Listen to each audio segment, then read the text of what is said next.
আমন্ত্রণ দেশ বাংলায়, আপনাদের সঙ্গে আছে আমি সাবিনা সুলতানা। শুরুতেই সংবাদ শিরোনাম। নারায়ণগঞ্জের আলোচিত গৃহবধূ দোলা হত্যা রহস্যের জট খুলেনি আজও। মামলা হলেও কোনো ব্যবস্থা নেয়নি প্রশাসন, সন্তান হারিয়ে বাকরুদ্ধ পরিবার। এবং কিশোরগঞ্জের ভৈরবে বিপুল পরিমাণ মাদকদ্রব্য সহ 2 জনকে গ্রেফতার করেছে র্যাব। আখাউড়ায় বিস্ফোরক আইনে যুবলীগ নেতা গ্রেফতার।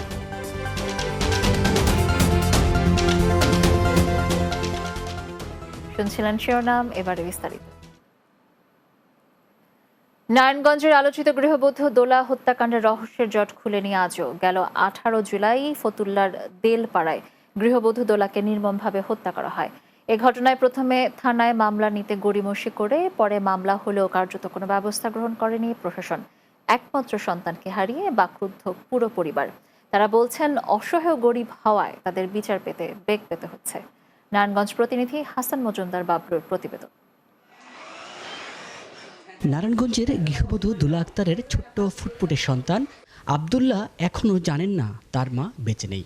মাঝে মাঝে মায়ের ছবি নিয়ে বসে থাকে সে, খুঁজে বেড়ায় মাতৃত্বের স্নেহ। তার মনের এই করুণ আর্তনাদ দেখার জন্য কেউ নেই। নিহতের স্বজনেরা অভিযোগ করেন, গেল জুলাই অভ্যুত্থানে ছাত্র জনতার আন্দোলনের মধ্যেই গৃহবধূ দোলা আক্তারকে হত্যা করে পালিয়ে যায় শ্বশুরবাড়ির লোকজন। মূলত নির্যাতন করে আমার বোনেরা অনেক টর্চারিং করছে। ওরা মিলাইছিল আমার বোনটাকে মাইরা, ওরা বলতেছে যে ফাঁসি দিয়েছে নাকি।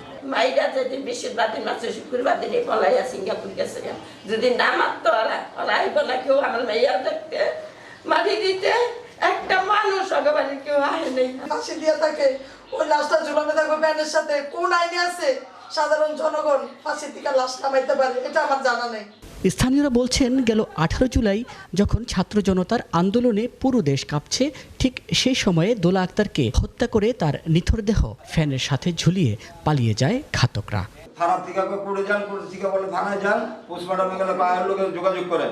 সরকারের কাছে চাও বাবা, আমার নাতিনের বিচার, সুষ্ঠু বিচার চাই। এখন আমি বিচার চাই, ওরা 3 জনের আমি ফাঁসি চাই। ওরা 3 জনে আমার মেয়ের মারছে।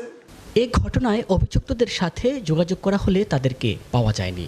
গৃহবধূ দোলা আক্তার মামলার আইনজীবী বলেন, দোলা হত্যা মামলা নিয়ে উচ্চ আদালতে যাবেন বাদীপক্ষ। দোলা হত্যার মামলায় পুলিশ সঠিকভাবে তদন্ত করে নাই এবং আসামিদের সঠিক সাক্ষ্য নেয় নাই। তো এই ফাইলানিপুর বিরুদ্ধে আমরা সামনের দিকে অগ্রসর হব এবং আমরা উচ্চ আদালতে যাব, এই সিদ্ধান্ত নিয়েছি। দোলা হত্যা মামলার রহস্যের জট খুলবে দ্রুত, ভুক্তভোগীরা পাবে সঠিক বিচার, এমনটাই প্রত্যাশা ফতুল্লাবাসীর। হাসান মজুমদার বাবলু, বাংলা টিভি, নারায়ণগঞ্জ। বরিশালের আগলঝাড়া উপজেলা নির্বাহী কর্মকর্তা ফারিহা তানজিনের অপসারণের দাবিতে বিক্ষোভ মিছিল করেছে এলাকাবাসী। মঙ্গলবার উপজেলা সদর রোড থেকে উপজেলা নির্বাহী কর্মকর্তা ফারিহা তানজিমের অপসারণের দাবিতে বিক্ষোভ মিছিল নিয়ে নির্বাহী কর্মকর্তার দপ্তরের ভবনে নিচে গিয়ে শেষ হয়। সভায় উপস্থিত ছিলেন বরিশাল জেলা উত্তর যুবদলের সদস্য সালমান হাসান রিপন, উপজেলা ছাত্রদলের সাবেক সাধারণ সম্পাদক হেমায়েতুদ্দিন তালুকদার, উপজেলা ছাত্রদলের সাবেক সহসভাপতি সিরাজুল ইসলাম শাহিন সহ অন্যরা। কিশোরগঞ্জের ভৈরবে বিপুল পরিমাণ মাদকদ্রব্য সহ 2 জনকে গ্রেফতার করেছে র্যাব 14। পৌর শহরের নিউটাউন সিঁড়ির মোড় এলাকায় অভিযান চালিয়ে তাদের গ্রেফতার করা হয়। সংবাদ সম্মেলনে র্যাব 14 ভৈরব ক্যাম্পের সহকারী পুলিশ সুপার মোহাম্মদ আব্দুল হাই চৌধুরী বিষয়টি নিশ্চিত করে জানান, অভিযানে 211 কেজি গাঁজা, 2টি অ্যান্ড্রয়েড ফোন ও মাদক পরিবহনের কাজে ব্যবহৃত একটি নোহা মাইক্রোবাস জব্দ করা হয়। ব্রাহ্মণবাড়িয়ার আখাউড়ায় থানা পুলিশের বিশেষ অভিযানে বিস্ফোরক দ্রব্য আইনের মামলায় মোহাম্মদ হেলাল চৌধুরী নামে যুবলীগ নেতাকে গ্রেফতার করা হয়েছে। উপজেলার পৌর শহরে অভিযান পরিচালনা করে তাকে গ্রেফতার করা হয়। গ্রেফতারকৃত হেলাল চৌধুরী উপজেলার পৌরসভার রাধানগর উপজেলার গ্রামের মৃত আব্দুস সোবহান চৌধুরীর ছেলে এবং পৌর যুবলীগের সক্রিয় সদস্য। আখাউড়া থানা ভারপ্রাপ্ত কর্মকর্তা মোহাম্মদ সমিউদ্দিন জানায়, বিস্ফোরক দ্রব্য আইনের মামলায় গ্রেফতারকৃত আসামিকে আদালতে প্রেরণ করা হয়েছে। পুলিশের এই ধরনের বিশেষ অভিযান অব্যাহত থাকবে। বাংলাদেশ ইসলামী ছাত্র শিবির জয়পুরহাট জেলা শাখার উদ্যোগে উপশাখা প্রতিনিধি সমাবেশ অনুষ্ঠিত হয়েছে। মঙ্গলবার শহরের তালিমুল ইসলাম একাডেমি অ্যান্ড কলেজের হলরুমে এ সমাবেশ অনুষ্ঠিত হয়। জেলা ছাত্র শিবিরের সভাপতি জুয়েল হোসেনের সভাপতিত্বে এতে প্রধান অতিথি হিসেবে বক্তব্য রাখেন বাংলাদেশ ইসলামী ছাত্র শিবিরের কেন্দ্রীয় সভাপতি জাহিদুল ইসলাম। এ সময় জেলা জামায়াতের আমির ফজলুর রহমান সাইদ, ছাত্র শিবিরের কেন্দ্রীয় ছাত্র কল্যাণ সম্পাদক ডাক্তার রেজওয়ানুল ইসলাম, কেন্দ্রীয় পাঠাগার সম্পাদক মোহাম্মদ ফখরুল ইসলাম সহ অন্যরা বক্তব্য রাখেন। পটুয়াখালী কুয়াকাটার পৌরসভার প্রাণকেন্দ্রে অবস্থিত কচ্ছপখালী খাল পরিচ্ছন্ন কার্যক্রমের উদ্বোধন করা হয়েছে। মঙ্গলবার সকালে পটুয়াখালী জেলা প্রশাসক আবু হাসানাত মোহাম্মদ আরিফিন প্রধান অতিথি হিসেবে এই কার্যক্রমের উদ্বোধন করেন। এ সময় উপস্থিত ছিলেন উপজেলা সহকারী কমিশনার ভূমি ও কুয়াকাটা পৌর প্রশাসক ইয়াসিন সাদেক, কলাপাড়া প্রেসক্লাবের সভাপতি হুমায়ুন কবির, পৌর জামায়াত ইসলামের আমির মাওলানা শহীদুল ইসলাম সহ অন্যরা।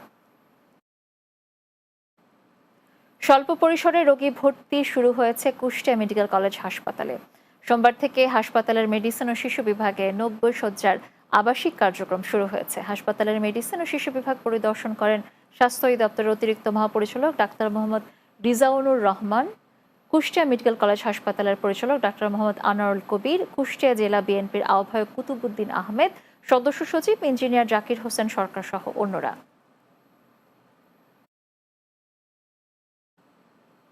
দেশ বাংলার এই পর্যায়ে নিচ্ছে ছোট্ট একটি বিরতি। ফিরে আসার পর অন্যান্য সংবাদের সাথে আরও যা থাকছে। বাংলাদেশ কোস্টগার্ড বেস মোংলা জোনের সুন্দরবন অভিযান, বন্দুক, ফাঁকা কার্তুজ ও অস্ত্র তৈরি সরঞ্জাম উদ্ধার।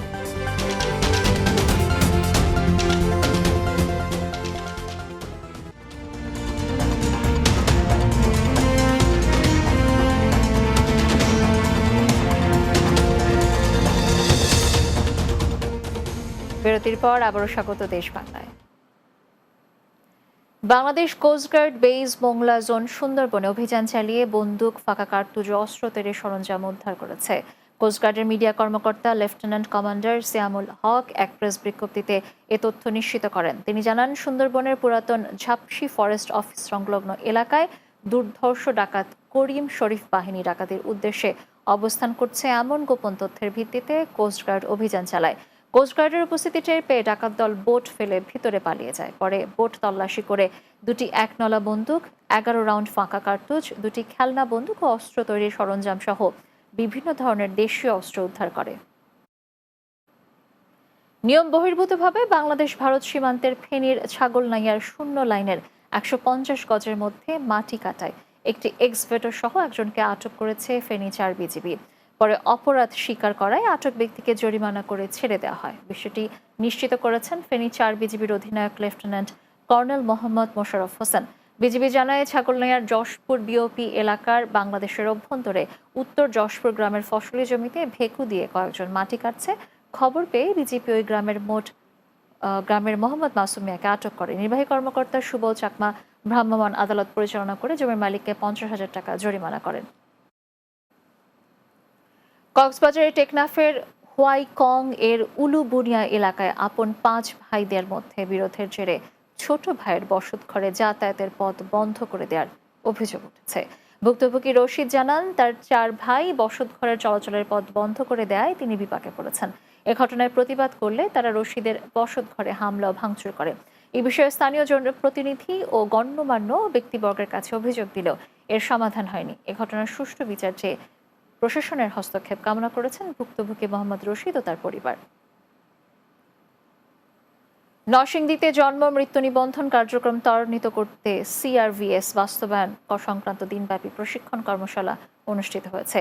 নরসিংদী জেলা প্রশাসন এই কর্মশালার আয়োজন করে। এতে প্রধান অতিথি হিসেবে বক্তব্য রাখেন মন্ত্রিপরিষদ বিভাগের সচিব জাহেদা পারভিন। জেলা প্রশাসক মোহাম্মদ রাশেদ হোসেন চৌধুরীর সভাপতিত্বে এ সময় বক্তব্য রাখেন সাবেক সচিব ও ভাইটাল স্ট্র্যাটেজিস এর বাংলাদেশ প্রতিনিধি নজরুল ইসলাম, মন্ত্রিপরিষদ বিভাগের অতিরিক্ত সচিব খালেদ হাসান, যুগ্ম সচিব ডক্টর আশরাফুল আলম সহ অন্যরা। গাজীপুরের কালীগঞ্জে বাংলা নববর্ষ 1432 যথাযোগ্য মর্যাদায় উদযাপন উপলক্ষে প্রস্তুতিমূলক সভা অনুষ্ঠিত হয়েছে। মঙ্গলবার বিকেলে উপজেলা প্রশাসন কর্তৃক আয়োজিত উপজেলা পরিষদ সম্মেলন কক্ষে সভা অনুষ্ঠিত হয়। কালীগঞ্জ উপজেলা নির্বাহী কর্মকর্তা তনিমা আফরাদ এতে বক্তব্য রাখেন। উপজেলা সহকারী কমিশনার ভূমি নুরি তাসনিম উর্মি, কালীগঞ্জ থানার ইন্সপেক্টর মোহাম্মদ আশরাফুল ইসলাম সহ বাংলা নববর্ষ উদযাপন সংশ্লিষ্টরা উপস্থিত ছিলেন। ভোলার তজুমউদ্দিনে হোসনেয়ারা চৌধুরী মহিলা কলেজের শিক্ষক, কর্মচারী ও শিক্ষার্থীদের সাথে নবগঠিত গভর্নিং বডির সভাপতির সাথে মতবিনিময় সভা অনুষ্ঠিত হয়েছে। কলেজের হলরুমে আয়োজিত সভায় প্রধান অতিথি ছিলেন তজুমউদ্দিন উপজেলা বিএনপির আহ্বায়ক গোলাম মোস্তফা মিন্টু। অধ্যক্ষ হেলাল উদ্দিন সুমনের সঞ্চালনায় ও হোসনেয়ারা চৌধুরী মহিলা কলেজের নবগঠিত গভর্নিং বডির সভাপতি ওমর আসাদ রিন্টুর সভাপতিত্বে এ সময় উপস্থিত ছিলেন উপজেলা বিএনপির যুগ্ম আহ্বায়ক AKM মহিউদ্দিন জুলফিকার সহ অন্যরা।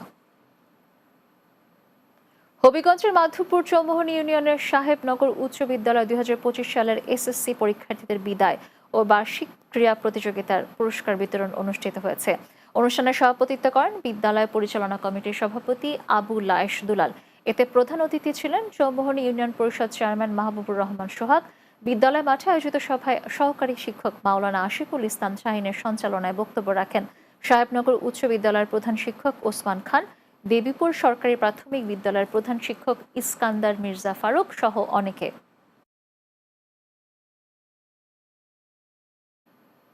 শেষ করব দেশ বাংলা, তবে যাওয়ার আগে সংবাদ শিরোনামগুলো জানিয়ে দিচ্ছি আরও একবার।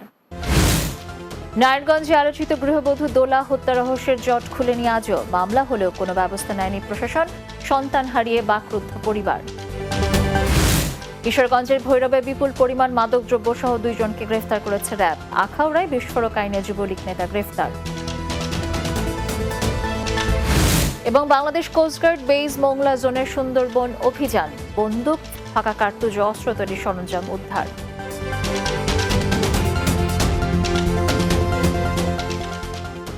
দর্শক, এই ছিল দেশ বাংলায়। আমাদের পরবর্তী সংবাদ বিকেল 4:30 দিনের বাংলা দেখার আমন্ত্রণ রইল। আর এতক্ষণ সঙ্গে থাকার জন্য ধন্যবাদ সবাইকে।